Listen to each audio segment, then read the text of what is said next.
Assalamualaikum warahmatullahi wabarakatuh. Pertemuan ini, kita akan membahas tentang kritik dan publik. Mengawali pertemuan kali ini, Ibu Guru mengingatkan anak-anakku sekalian, tetap menjaga kesehatan diri, yaitu dengan cara pola hidup sehat, rajin berolahraga, dan selalu memakai masker jika keluar rumah dan jaga jarak. Ikuti dengan seksama video pembelajaran ini agar anak-anakku memperoleh pengetahuan mengenai materi yang diberikan. Pada video ini, Ibu menyampaikan beberapa tugas yang harus anak-anakku selesaikan berdasarkan tayangan yang disajikan dalam video ini. Persiapkan jawaban untuk disetor sebagai penilaian. Pada peta konsep dapat dilihat teks anekdot terbagi atas 4, yaitu pertama mengevaluasi teks anekdot dari aspek makna tersirat. Kedua, menganalisis struktur dan kebahasaan teks anekdot. Ketiga, mengonstruksi makna tersirat dalam sebuah teks anekdot. Keempat, menciptakan kembali teks anekdot dengan memperhatikan struktur dan kebahasaan. Teks anekdot adalah sebuah cerita singkat yang menarik dan lucu, biasanya tentang orang penting atau orang terkenal yang benar-benar terjadi. Makna dalam teks anekdot terbagi dua, yaitu makna tersurat dan makna tersirat. Struktur teks anekdot terbagi 4, yaitu 1. Abstrak adalah bagian di awal dari paragraf yang berfungsi memberi gambaran tentang isi teks. 2. Orientasi adalah bagian yang menunjukkan awal kejadian cerita atau latar belakang bagaimana peristiwa terjadi.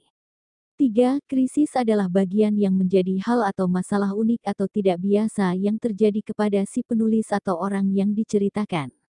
4. Reaksi adalah bagian tentang cara penulis atau orang yang ditulis menyelesaikan masalah yang timbul pada bagian krisis tadi. Kaidah teks anekdot yaitu menggunakan waktu lampau, menggunakan pertanyaan retorik, menggunakan konjungsi dan kata sambung, menggunakan kata kerja, menggunakan kalimat perintah. Dan kriteria analisis teks anekdot terbagi 5, yaitu 1. Alur, 2. Penokohan, 3. Latar, 4. Majas atau metafora bahasa yang digunakan, 5. Nilai didik. Tugas pertama.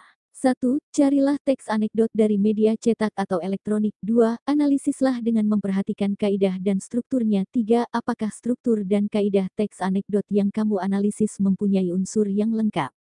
Jelaskan. 4. Jika hasil analisismu tidak memenuhi kriteria sehingga tidak termasuk anekdot, unsur manakah yang belum terpenuhi? Mengapa? Mengonstruksi makna tersirat dalam teks anekdot. 1. Mengonstruksi makna tersirat mencakup identifikasi ciri teks dan identifikasi nilai dalam teks. 2. Mengidentifikasi ciri teks anekdot menggunakan kriteria ceritanya lucu, menyindir, mengkritik, terjadi pada orang penting, ada tujuan, dan untuk menghibur. 3. Mengidentifikasi nilai-nilai teks anekdot mencakup nilai agama, moral, budaya, pendidikan, politik, sosial, dan estetika. Langkah-langkah menyusun teks anekdot. 1. Merencanakan topik. 2. Merencanakan riset. 3. Melakukan inovasi. 4. Menulis cerita dengan matriks. Tugas kedua. 1. Tulislah pengalaman menarik yang pernah kamu alami dalam 3-5 paragraf sederhana. 2. Telaah apakah teks pengalaman yang kamu tulis mengandung kelucuan atau tidak.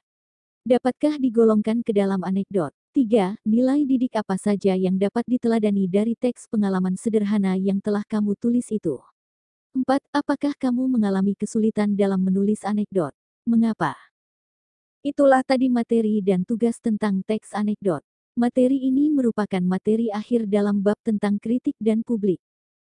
Tugas ditulis pada buku catatan untuk dikumpulkan secara offline, bisa digunakan melalui online dengan cara foto dan dikirim melalui messenger. Pengumpulan tugas pada saat mengambil tugas selanjutnya atau sesuai jadwal mata pelajaran. Jawaban dapat dicari melalui buku paket. Terima kasih. Sampai ketemu di video pertemuan selanjutnya.